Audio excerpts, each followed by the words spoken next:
Hello and welcome to Almost 30 Podcast. Hi, everybody. Happy New Year. Welcome New to Year. the show. Recording in progress. Recording in progress, It's always baby. like- so we're on Zoom today, coming from opposite coasts. Whenever you're starting a meeting, you're like, da da da. It's like recording in progress. You're like, ah. You're like, okay. Yeah, literally like, I got it. Okay. Everyone's listening. Also, I feel like Zoom can get a better voice for that.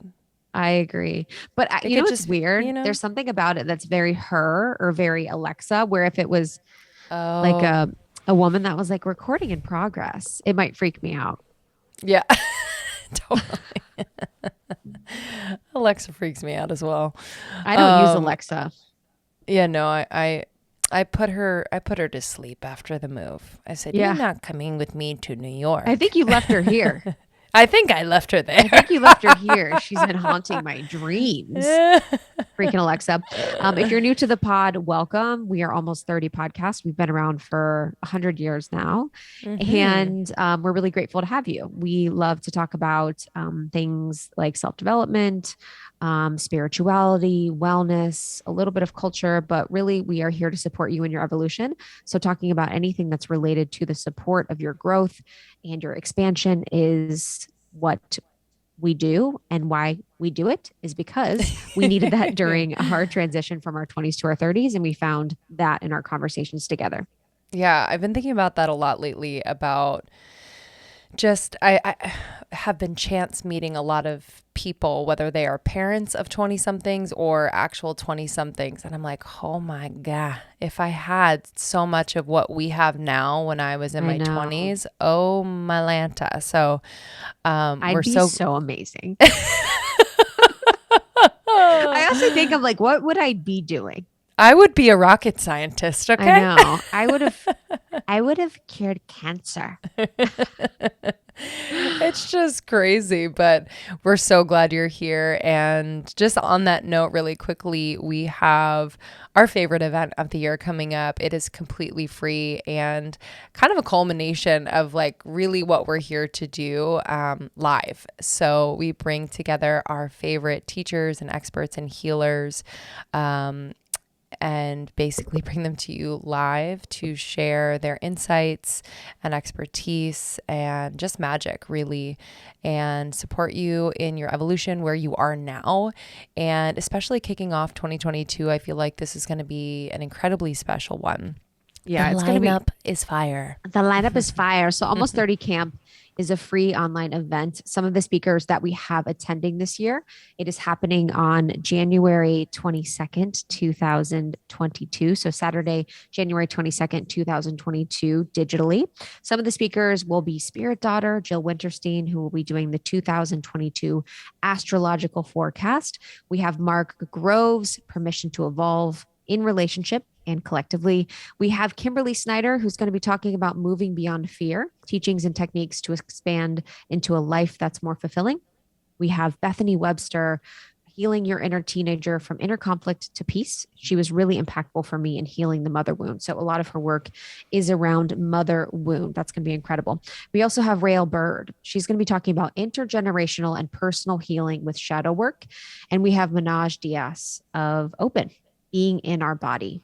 Lindsey and I will also be doing a clearing, a Reiki infused catharsis. So we're going to be a little bit of Reiki healing, a little bit of movement, and it's going to be such a beautiful day. And again, my favorite part is that it is all free. All free. And it's pretty wild coming together, thousands and thousands of you from all over the world, and feeling the energy is so crazy. Yes. I think the first time that we hosted camp, this is going to be our third one. The first time we hosted camp, we had to nap for 3 days because we were like, that was the best ever. And we also were like, oh my gosh, so much incredible energy. So we know how to hold it now because it is so incredible. But it just feels good to not be alone, you know? I think virtual can sometimes be like, it's not the same, but I don't know. Camp is different. Camp is truly different. I do feel proud of our container holding abilities. Yes, I feel very proud. Because at first it was a lot of courting. There was a lot of Yeah, me and Lindsey were just exhausted after the first one. And that's Mm-hmm. the thing. And for anyone that's a podcaster or a speaker or wants to be a speaker at events or wants to be a public figure, wants to be an influencer, wants to be an author, whatever the space is, there is a important part of the process where you can only speak to as much as you can hold a container for. So if you are a speaker, and you have an event, you have 70 people, that would be the maximum container capacity that you could hold at that time. But once you get bigger and bigger, you can hold these bigger containers with more and more people, and it's all energetic. So I've learned that over time that we've really only been able to have as big of events as we've been able to hold containers for those events. So I'm excited that, we're in the thousands now with camp. But it's something that you really have to work your way up to, and took us a while. Yeah, truly. So you can reserve your spot now. It is limited capacity and it is completely free. So pass this info along to a friend as well. Almost30.com/camp has all of the information on speakers and how to reserve your spot. Cannot wait to see you. We'll see you at camp, and then we'll be opening up membership, which is so exciting. Can't wait to see you there. So today's episode, Lindsey and I wanted to do on goal setting. And the reason for this, the impetus for this, was that our relationship with goal setting and goals has changed quite a bit over the years. We now have such a different relationship with goals than we ever have before. And I think last year was the first year I really put into practice, Lindsey really put into practice our new perspective and belief around goals. We were people that for the first couple of years of the podcast and for most of my life, I was very, very, very goal oriented. And we've really, really shifted the focus. So the overarching theme of our conversation will be on rethinking goals. We don't want this to be something where you're coming in and you're feeling overwhelmed. You're feeling like you have to set all these goals. You have to live your life in accordance to the fulfillment of these goals, that your worth or your value is based on achieving these goals. We want this to be a goal reframe as we go into 2022, so you can really think about the way that goals affects your life and your relationship to these goals that you make. Yeah, and just to speak to kind of like my past relationship with goals, like I've always felt a bit disconnected from the concept of goal setting, which, didn't always serve me in like a school setting, because I feel like that was very much goal oriented.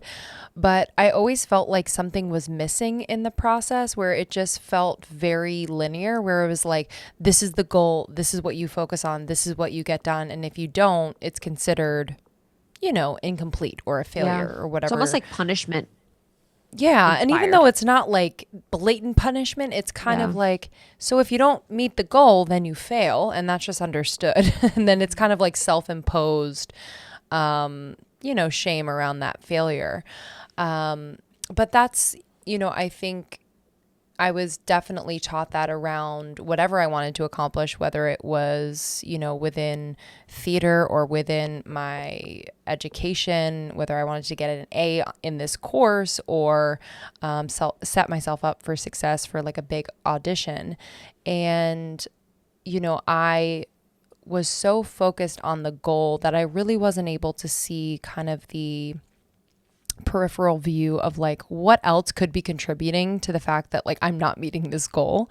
So I'll talk about that in a little bit. But yeah, I was just kind of feeling like there were so many missing pieces when it came to goal setting, and it never truly clicked for me. I feel like goal setting did serve us really well in the beginning of Almost 30 though. Would you agree? I completely agree. And that's what's interesting about goals, and something that I think is really important, because right now I'm really on the tip of anything that feels like dogma to me, I don't want to do. So morning routines. I have a morning routine that I loosely follow, but there are days when I watch YouTube at 5 a.m. There are days when I eat my breakfast at 5 a.m. There are days when I sleep in. There are days when I don't do any part of my morning routine. And that's really important to me, because I want to do what intuitively feels right for me at the time.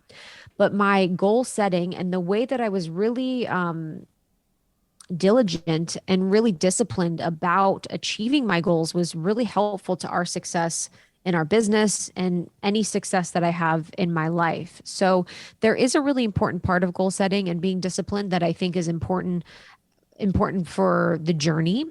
And I think that really is going from a place where you have goals, like you were talking about when you're in high school and when you're in grade school, where you're being told that these are your goals and you don't understand why. So you're sort of acting unconsciously towards these goals. You're like, I need to get A's. I don't really feel like I care, but I'm being forced to do them. So then you kind of lose the plot in college and a little bit after, or I felt like I did, where I was like, okay, I don't want anyone to tell me any goals. I don't want to have any goals. I kind of want to free flow because it doesn't feel like anything feels authentic.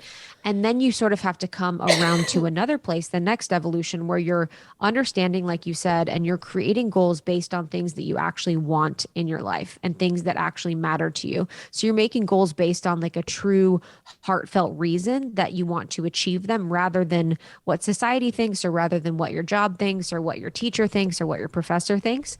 So the process where I was brought around to making goals and being super disciplined was huge, hugely transformational for me. And that meant discipline for me meant not drinking and spending my time on activities that will further my career, that will further my spiritual development, that will further my relational development.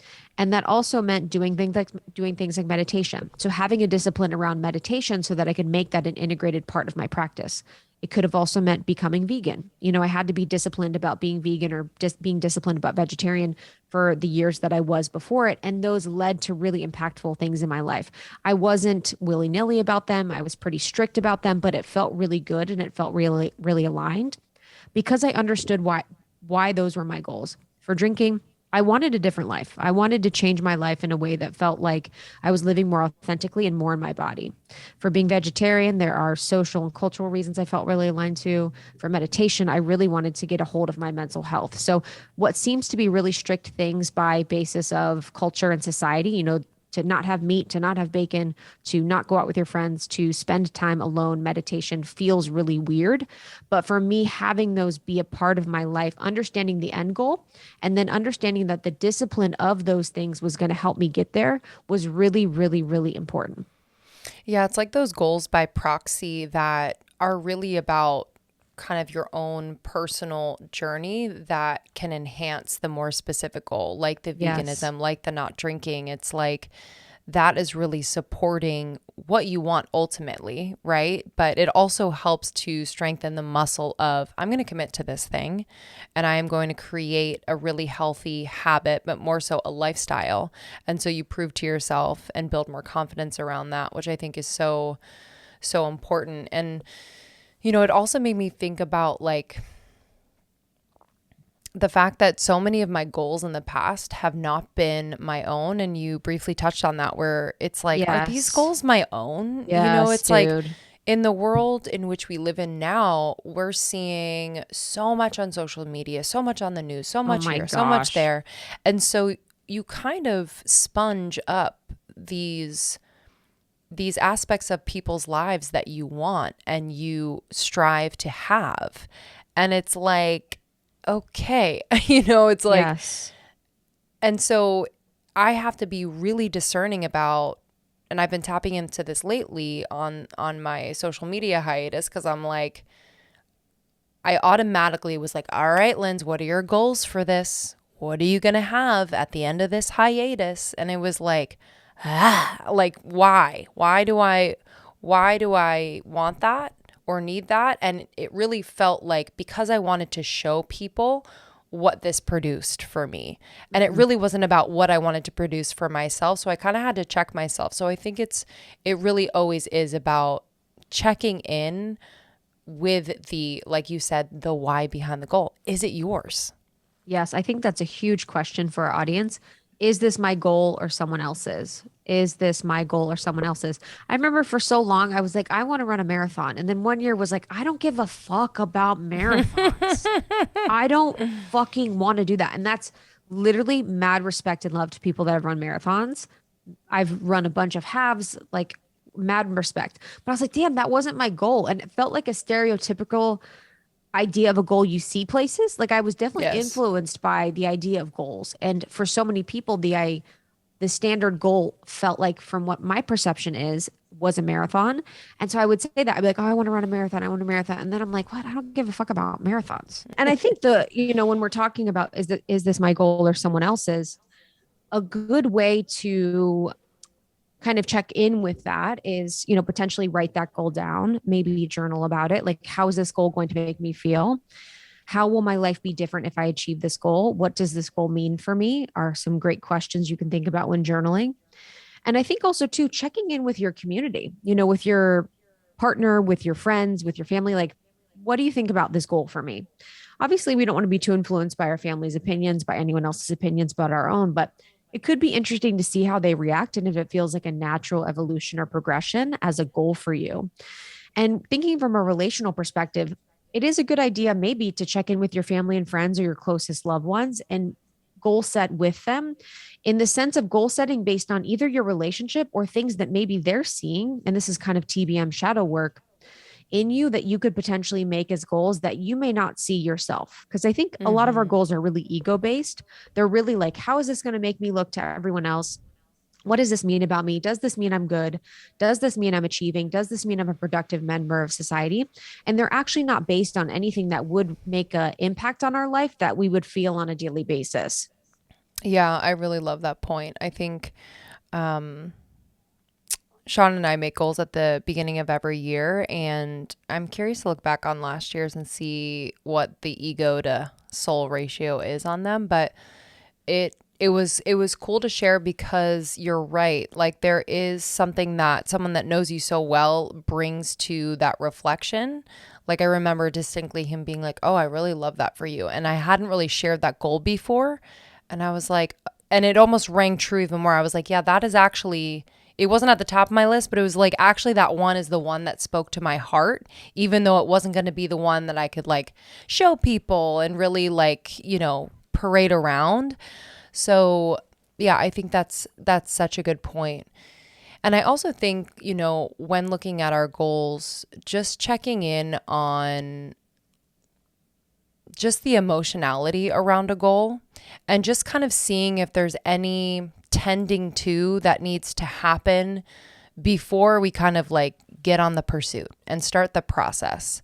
Because I feel like and again, I think this is some TBM shadow work stuff too, but even if I think about my like large pursuit earlier in my 20s, like of wanting to be on Broadway, or then it shifted to like wanting to be, on TV, film, whatever. There were some aspects of that goal or that pursuit that I don't think I was very real with myself about.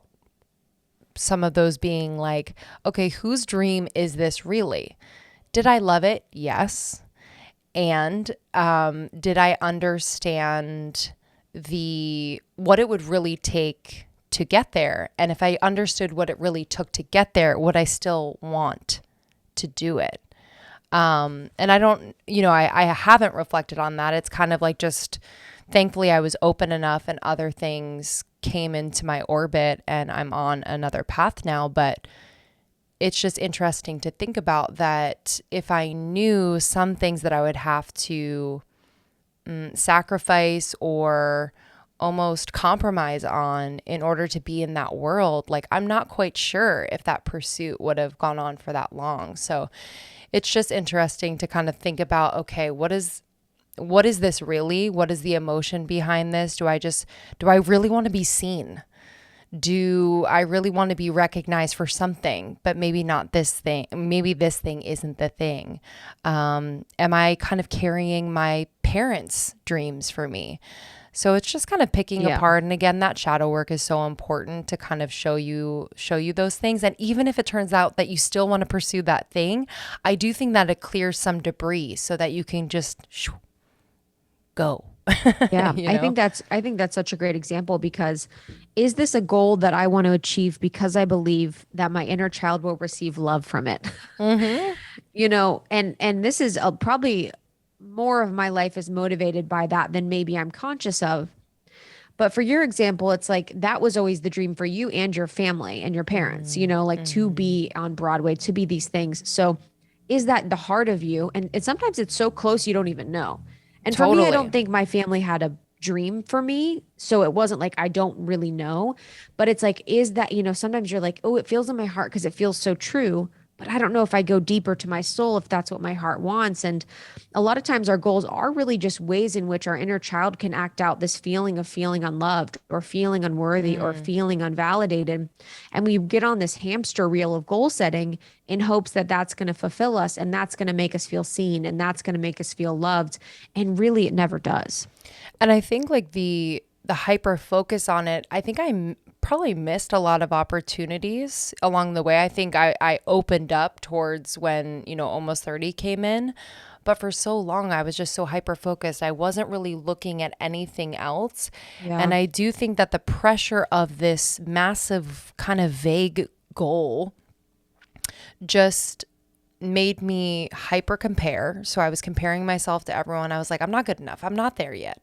It was always like, I'm not there yet. That was always the story in my head. I'm like, well, I got to take another class and I should get another coach. And I'm not there yet. I don't sing like her. I was never like, I'm already it. I am already it, everybody. And it doesn't mean like I wouldn't get more training, but it's like there was a mindset that I think was influenced by this big, vague, like nebulous goal.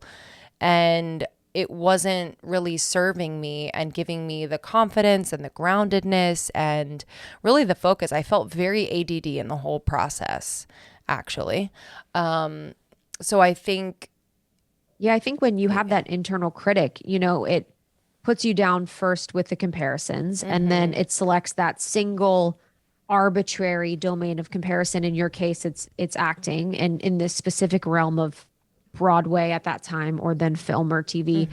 And then it acts like that domain or that comparison is the only relevant place of like existence almost. Yes. And then it contrasts you, unfavorably with Jennifer Aniston, with all these people within that specific domain. And then really it uses this like unbridgeable gap between you and Jennifer Aniston, maybe. And then just like uses that gap as like evidence for why you aren't there yet. And sometimes even why like life isn't fair or you're never going to make it. And then your motivation is really stuck because it's undermined in such a way because you're focused so much on the gap and the bridge, between the two. Exactly. That's such a good way of putting it. Yeah. It becomes so big. You can't, it's huge. It's like you can't really. Yeah. And then you're so unmotivated because you're like, where am I? Like, where am I? How is this possible? Is this even possible? It feels really defeating. It feels really disheartening. And you're sort of starting from behind. And that's why social media is so hard. And that's why, the world that we live in is so hard in that way, because we have the people that we look up to that can be helpful and also hurtful because we're so focused on them and their journey and path that we might make goals for ourselves that really don't get us closer to who we are. Yeah. And something that we're mindful of, and something that I don't really know how to feel about it, but I talk about this with our friends in our community who are leaders or influencers, authors, public figures, whatever. It's like so hard because sometimes it feels like people are inspiring people to be like them and not to be like themselves. And this is kind of a side tangent, but it's like when you are existing publicly online, it becomes something where it sometimes feels like, okay, now people want to be like me or like someone else or like my friend or whoever they're inspired by. And it actually gets them further from their path of their truest expression and existence, because now they're so focused on wanting to be like this person that they see online, and they actually are just wasting their time because their path is someplace else. And it's tricky, being in the online world. And I think your hiatus that you're taking and that you took in December was really powerful to just sort of reset, to reset and recalibrate on like, what is your North Star? Like, what is motivating you to move and get up every single day? And what is the goal that you have, or the goal that you're shooting towards, or the way you're orienting yourself? I am all about preventative measures when it comes to getting sick. And as the holiday season approaches, I am doing everything I can to support my immune system and just keep my body really, really healthy.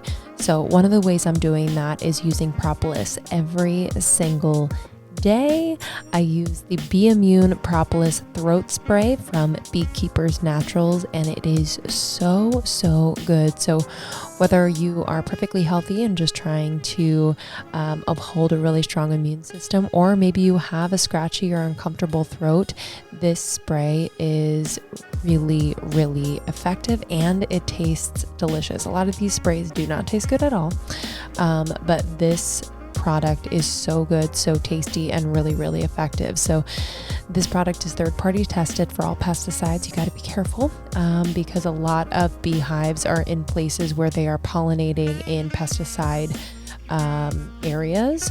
So Beekeepers is super dedicated to sustainable beekeeping and helping save the bees, and really protecting us from any pesticides.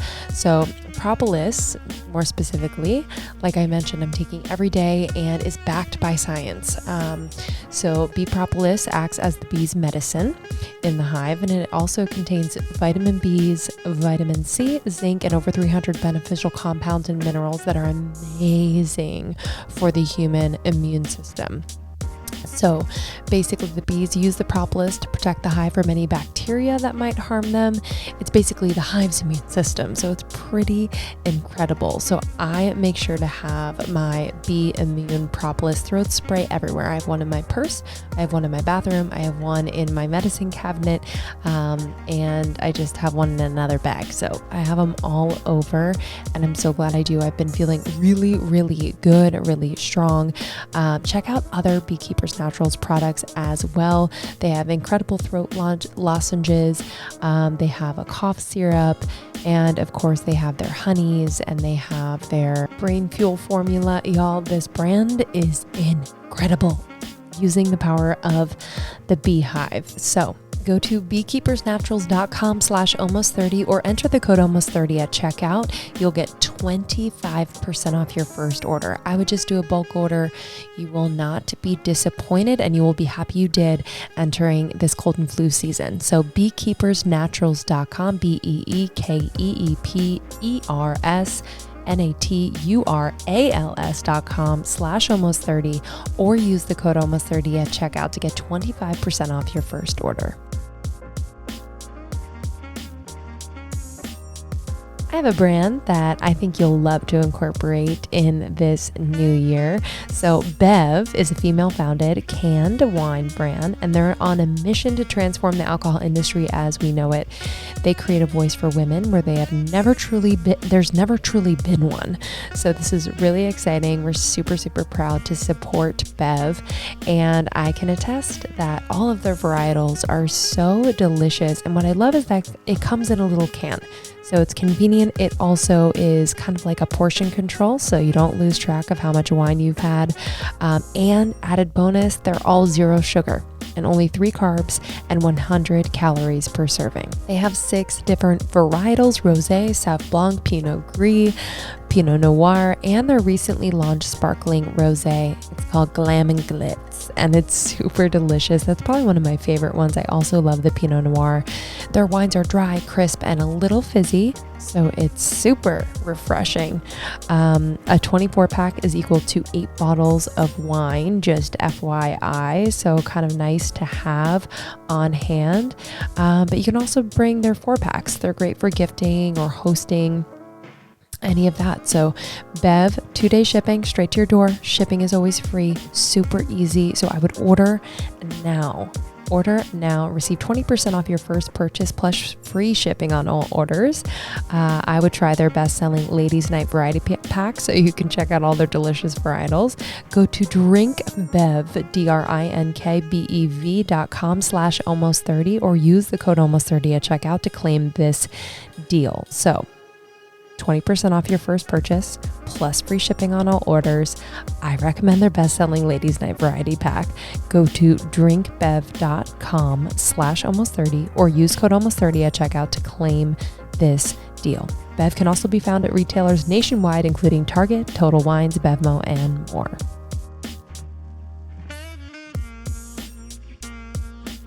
It's not easy to make a delicious and healthy snack bar, but Elevie has done it. I'm excited to introduce you to this brand.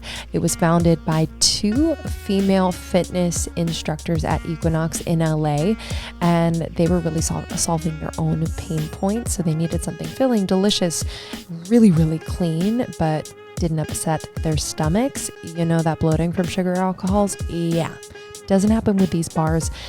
They are a functional snack brand. They combine sustainably sourced collagen, which we love, plant-based protein, and antioxidant superfoods. And there's so many benefits. I love them. They're the perfect size. I bring them with me everywhere. 3 main flavors: blueberry vanilla crisp, chocolate chip cookie dough, that's my favorite, and chocolate goji berry.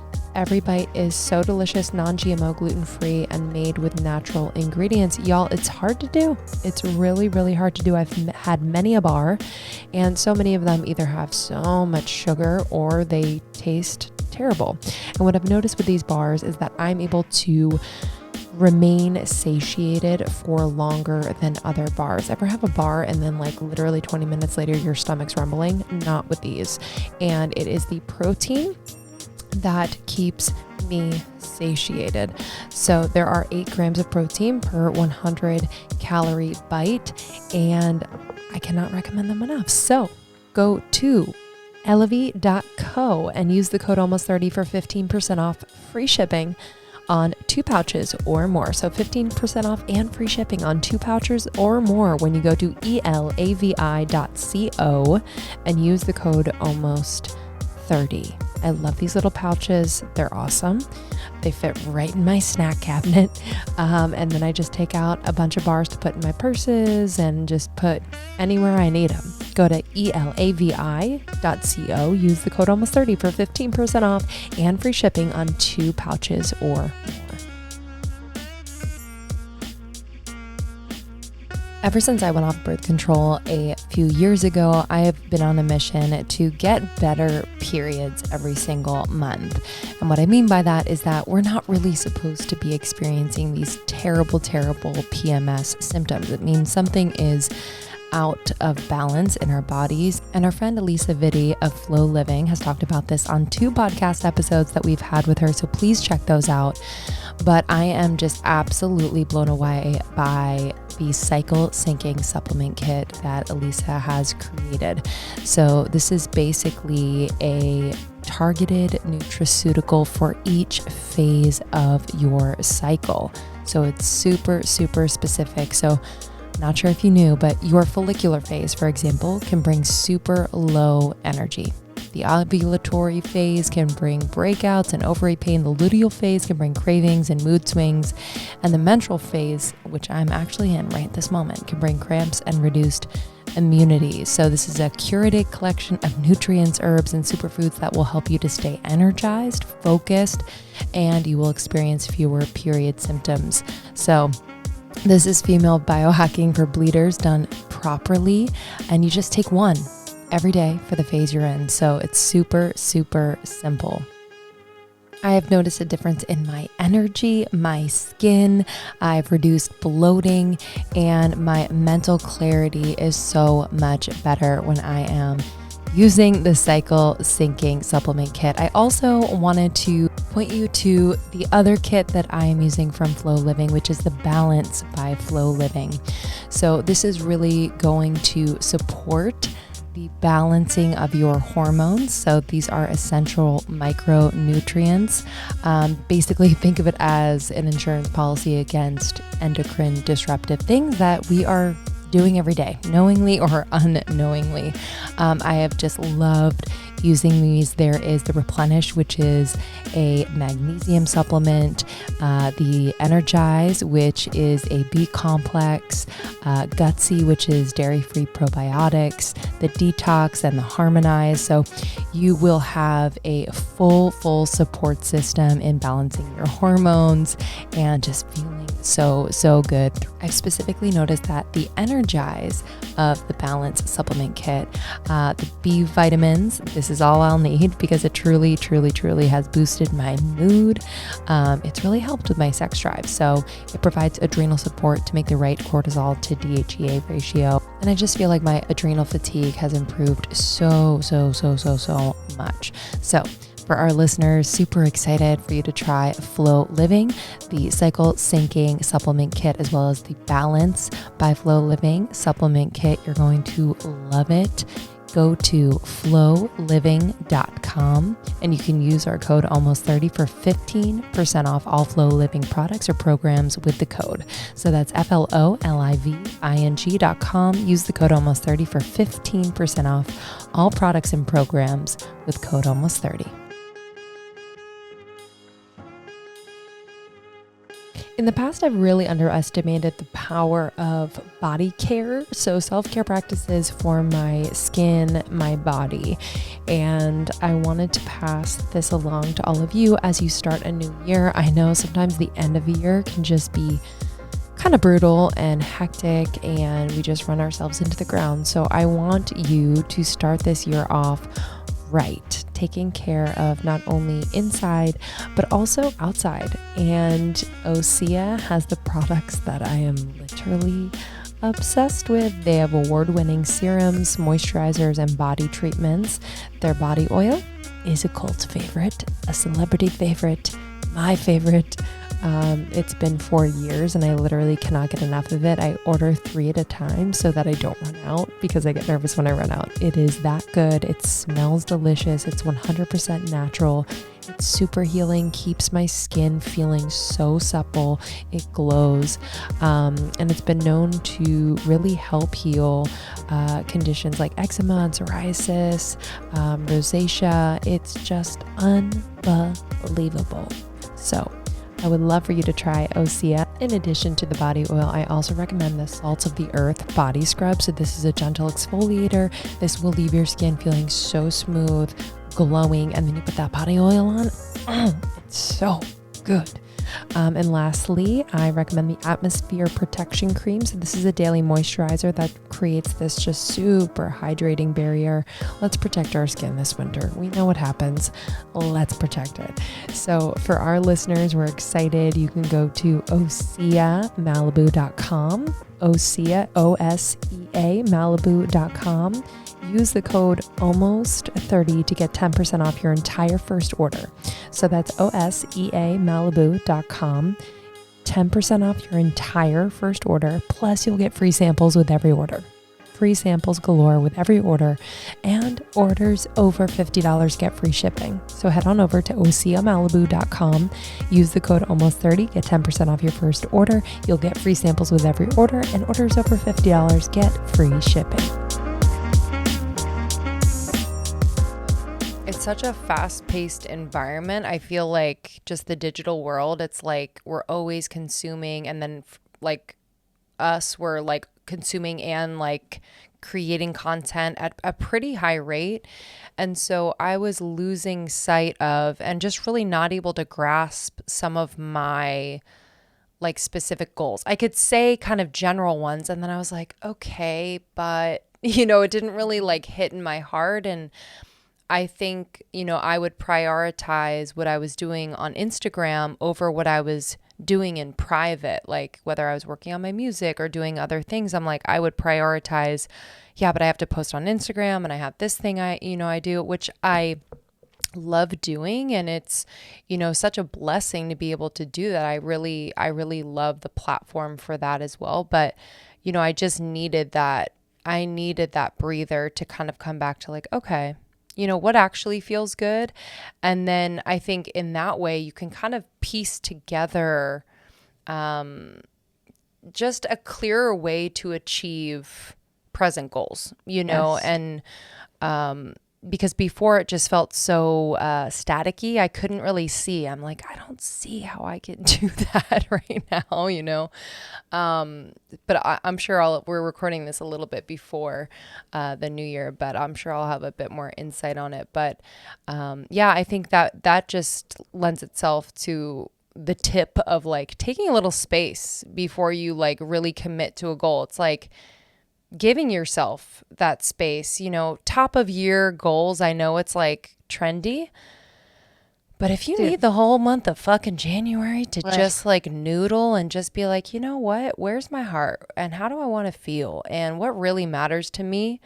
I think that is so much more valuable than being like, here are my resolutions, here are my goals, yada, yada, because ultimately the first few weeks of the year can just kind of be just as crazy as the last 3 weeks of the previous year. Well, it's just like, okay, December, and I did the episode on the solstice about rest and like the importance of seasons.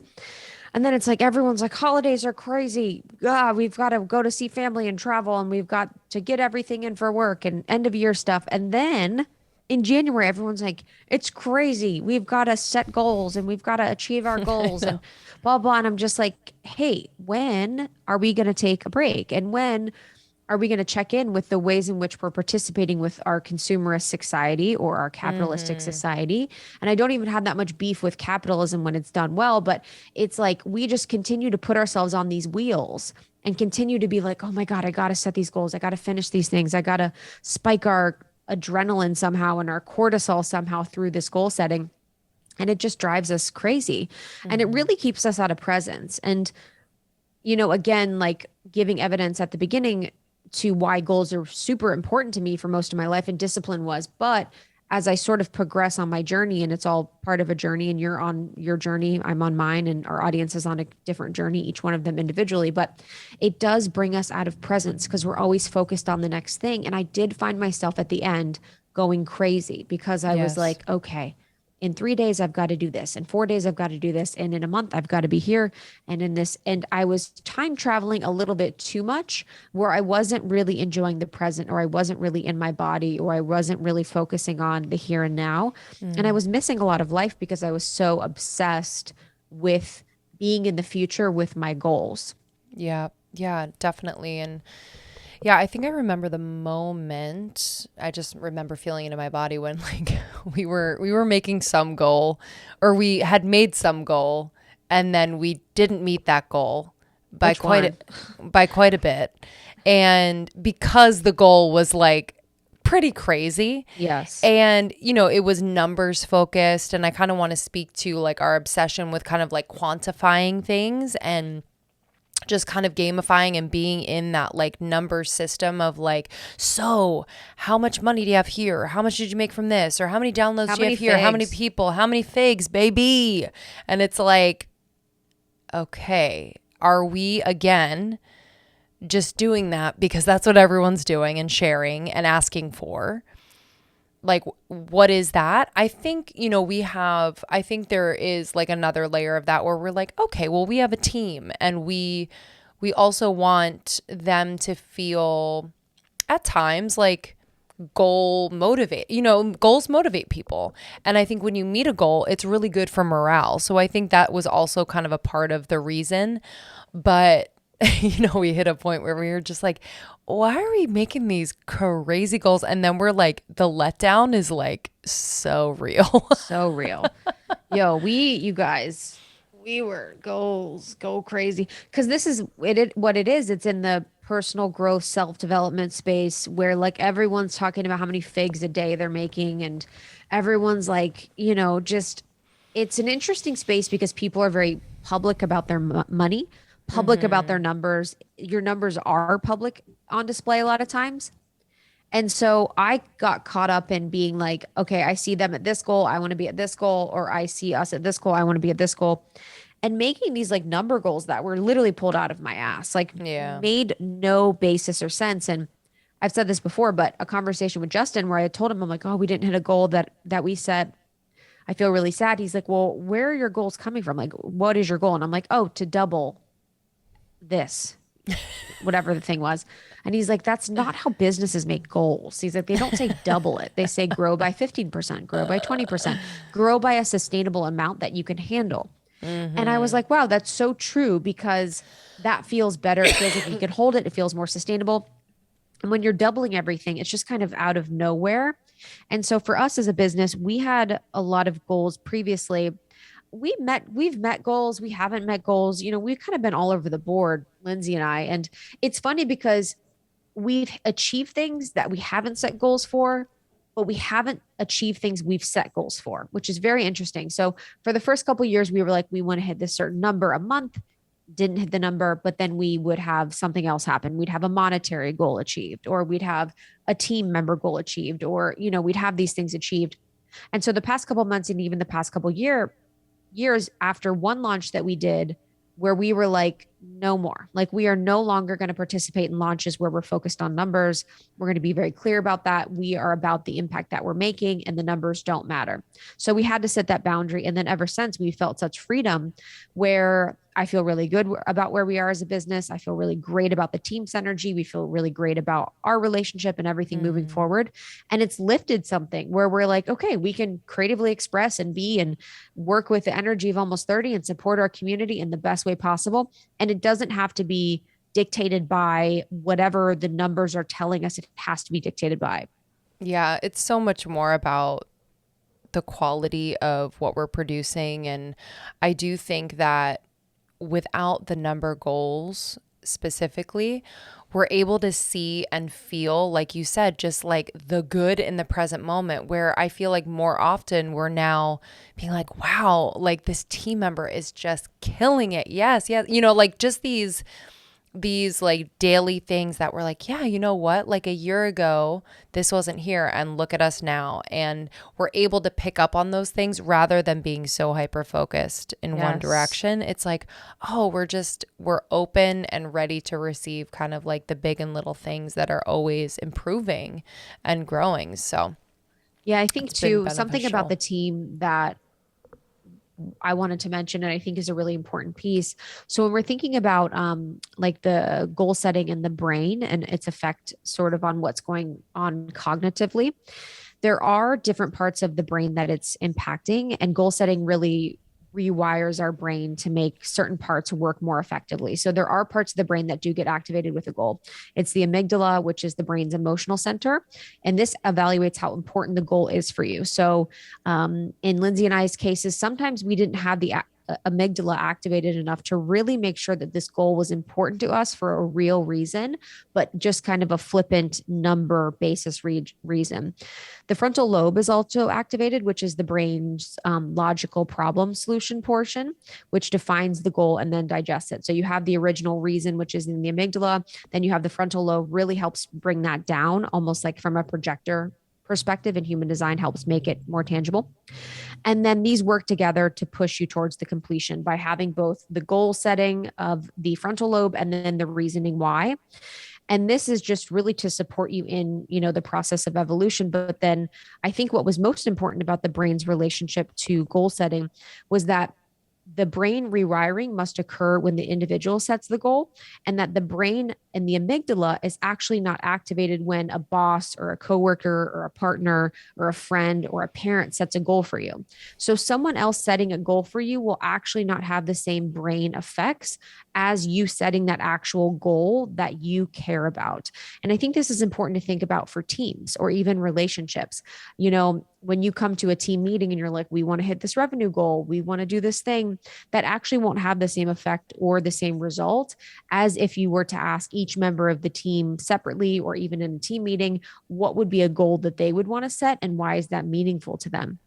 So really kind of taking into consideration with goals that they're going to be unique to everyone. They're going to have different reasons why, based on that person's, the way that they grew up, their relationship, their love languages, whatever it is. And us coming up with our own reasons for why and the feeling that we want to achieve behind a goal is very, very important from not only a relational perspective, but also like a brain perspective.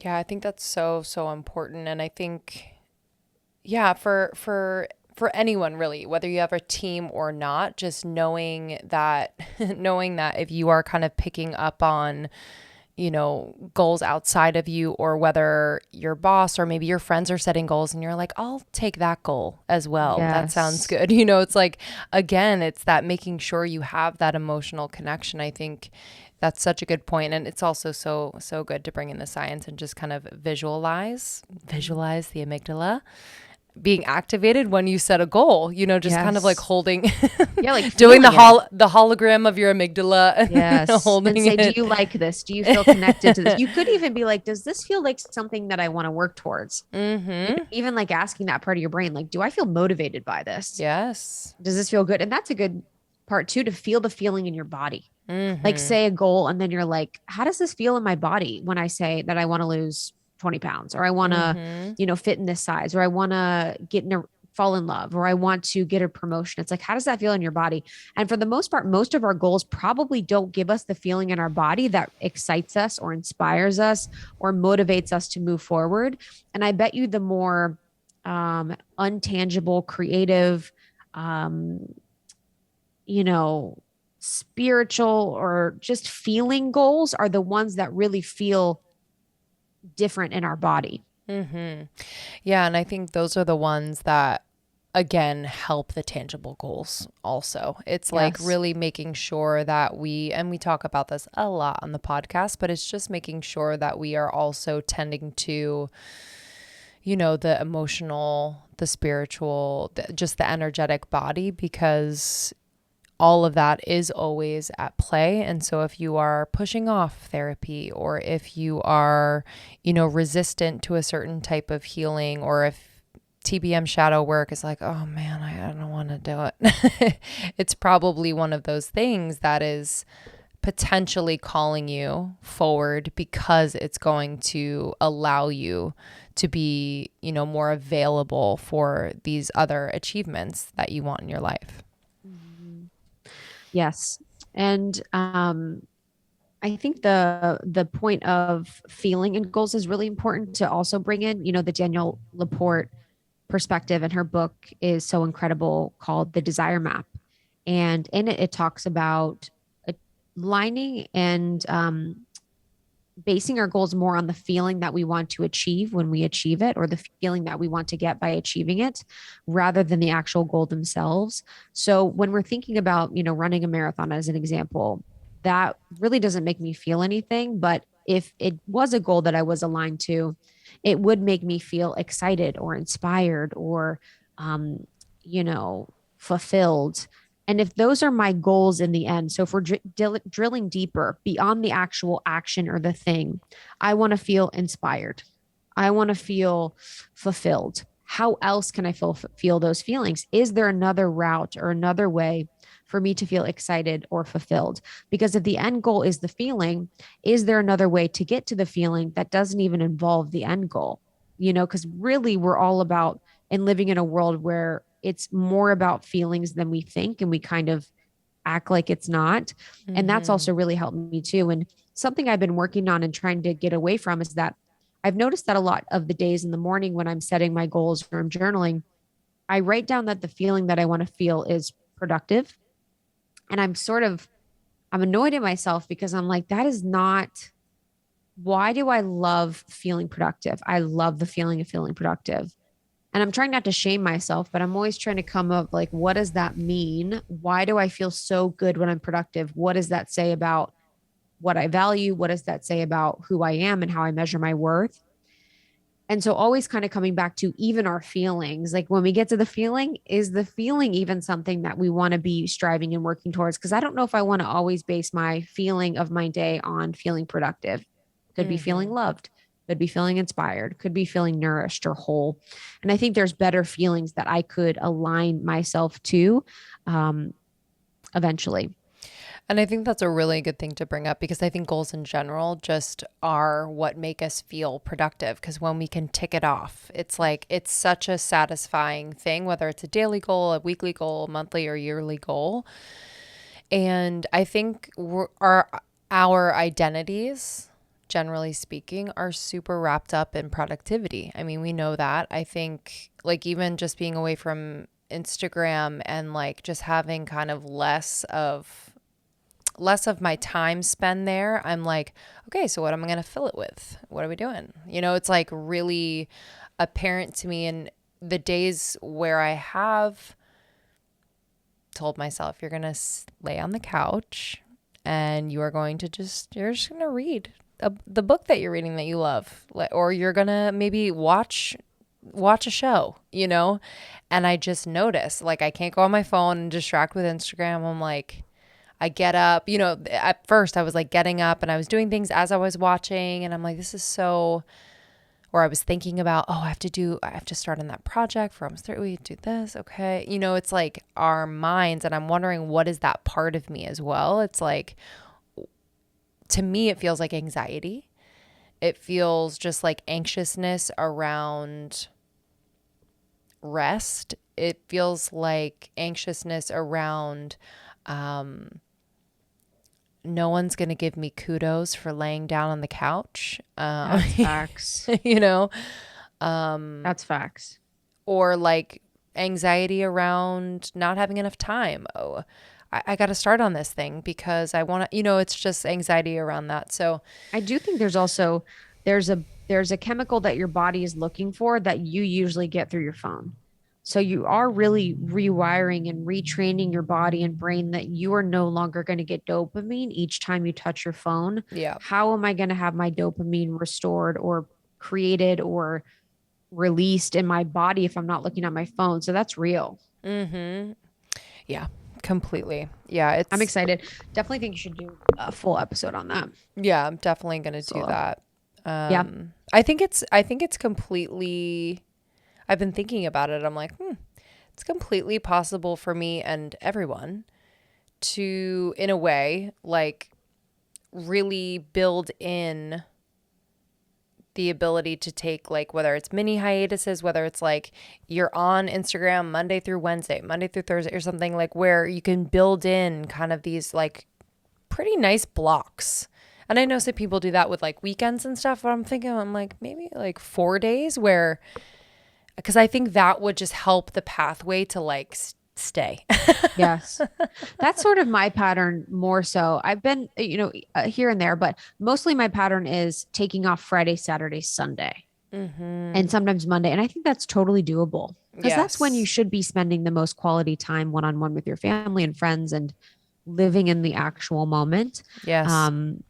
But I think even for people thinking and listening, it could be a goal for you to take more time off of your phone, to have a better relationship with technology where you feel like you're more living in your actual life than on a digital life, or you're more fulfilling and you're more in the game of fulfilling the physical body or the physical relationships that exist rather than those that exist online. So I think the digital conversations are really, really good one to bring into goal setting for us all to think about collectively of our relationship with social media and our relationship with our phones, and goal setting, and hopefully bringing a little bit more human element to it.